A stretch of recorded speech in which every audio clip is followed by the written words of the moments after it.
Sun news நேயர்களுக்கு வணக்கம். இன்றைய 5 நிமிட பேட்டியில் நாம் பேச இருப்பது பங்காரு அடிகாலரிடம். அவருக்கு பத்மஸ்ரீ விருது வழங்கப்பட்டிருக்கிறது. ஆதிபராசக்தி கோயில் ஆன்மீகம் மற்றும் அவருக்கு கிடைத்திருக்கின்ற இந்த விருது பற்றி நாம் கேட்கலாம்.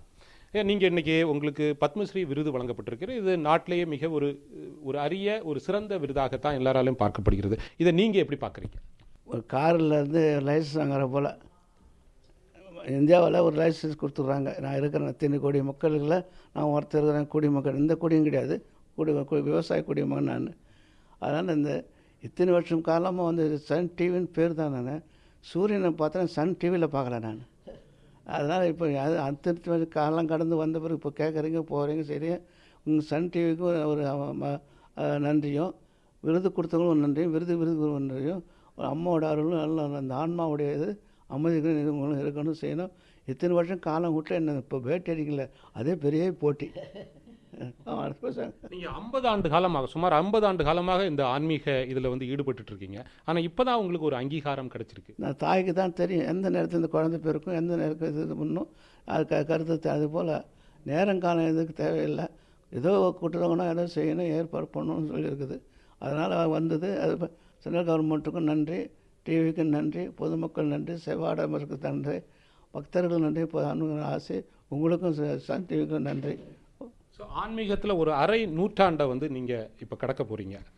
ஸோ முழுமையாக ஆன்மீகத்தில் உங்களுக்கு ஒரு திருப்தி ஏற்பட்டிருக்கா? திருப்தி ஏற்படுவதான் இந்த 50 வருஷம் ஓட்டினேன். திருப்தி ஏற்படுவதா நீயும் வந்திருக்கிற. இதெல்லாம் திருப்தி இல்லைன்னா நானும் பேட்டி கொடுக்க மாட்டேன், போட்டி எடுக்க மாட்டேன். நீங்கள் அதனால் ஒரு கேள்வி கேட்டால் பல கேள்வி கேட்பீங்க. அந்த கேள்வி நான் கேள்வியும் கேட்க மாட்டேன், ஆச்சரியக்குறியாக தான் போடும், கேள்விக்குறிக்கு போட மாட்டேன். எது சொன்னாலும் கொஞ்சம் சின்ன குழந்தை சொன்னால் ஆச்சரியமாக தான் பார்ப்பேன். நான் டிவியில் இப்போ சொன்னால் தான் அது கேள்விக்குறியாக இருக்கும், ஆச்சரியக்குறியாக இருக்காது. பெண்கள் சபரிமலை அப்படின்னு நம்ம பார்க்குறது வந்து உங்களுடைய கோயில். நீங்கள் அதை எப்படி பார்க்குறீங்க? சபரிமலையும் தெய்வம்தான், இதையும் தெய்வம் தான் நினைக்கிறேன். நான் அப்பாவும் தெய்வம்தான், அம்மாவும் தெய்வம்தான், வேறு ஒன்றும் நினைக்கல.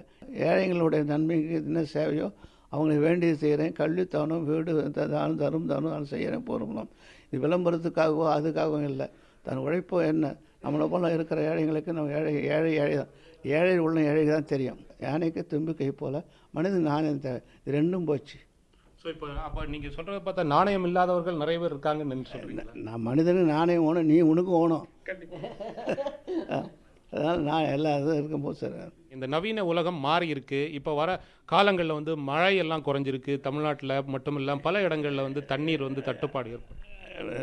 நான் தப்பு யாரையும் குறை சொல்ல முடியாது. நான் தான் சொன்னேன், டிவிலையும் சரி இதுலேயும் சரி காற்று மூலிமா வருது போகிறது. உயிர் காற்று மூலிமா போகும்போது உயிர் போகுது. அது எங்கே போகுதுன்னு எந்த விஞ்ஞானம் கண்டுபிடிக்க முடியல. விஞ்ஞானி நிறைய வளர்ந்துட்டே இருப்பாங்க. அதில் ஆணி வேர் ஸ்ட்ராங்காக இருக்கணும். தாய் தந்தை மறக்காமல் இருந்தால் நாடு நல்லா இருக்கும். எந்த டெக்னாலஜி வந்தால் கூட அவர்களுக்கும் தாய் தந்தை இருக்குது, அதை முதல்ல கவனிக்கணும். இப்போ வரும் காலங்களில் வந்து மழை அளவு ரொம்ப குறைஞ்சிக்கிட்டே இருக்குது. என்ன தர்மம் நீதி அது ரெண்டு தர்மமும் நீதியும் தாய் தந்தை வணங்கினா கண்டிப்பாக ஏற்க மறுபடியும் மழை வரும். அதெல்லாம் செய்யும். ஜனத்தொகை அதிகம். 1947 சுதந்திரம் வாங்கும்போது 30 கோடி. இன்றைக்கி எப்படி வளர்ந்தது எத்தனை கோடி மக்களுக்கு எப்படி பிரச்சனை உண்டாகும். அதனால் முதல்ல ரோடு அதை போடணும் இதை போடணும். மரத்தை வெட்டினாலும் மலையை குடஞ்சி ஜல்லியை போட்டு ரோடு ஆக்கி, ரோடும் சரியில்லை.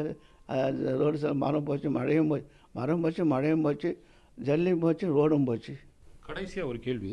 சபரிமலையில் வந்து எல்லா வயசு பெண்களும் போகலாம் அப்படின்ட்டு ஒரு தீர்ப்பு வழங்கப்பட்டிருக்கிறது. அதை நீங்கள் எப்படி பார்க்குறீங்க? ஏன்னா நீங்கள் 50 வருஷமாக இந்த ஆன்மீக சபரிமலைக்கு எங்களை நீ கனெக்ஷன் போடாத. ஒரு கருத்தை தான் எப்படி பார்க்குறீங்க? கருவாக நினைக்காத, நான் விதையாக நினைக்கிறேன். நான் வளர்கிறதுக்கு லட்சக்கணக்கான பக்தர்கள் உங்ககிட்ட வர்றாங்க. அவங்களுக்கு நீங்கள் என்ன சொல்ல விரும்புகிறீங்க? நான் எல்லாம் அவங்களுக்கு தெரியும். அவங்க எல்லாம் சொல்லிட்டேன். சொன்னதை பழச கலராத எல்லாரும் சொல்ல வேண்டியது சொல்லிட்டேன், முடிச்சுட்டேன். இப்போ உனக்கு தான் சொல்லாத போய் சொல்ல நினைக்கிறேன் நான். நன்றி. பல்வேறு கேள்விகளுக்கு பதில் சொல்லியிருக்கீங்க. ரொம்ப நன்றி.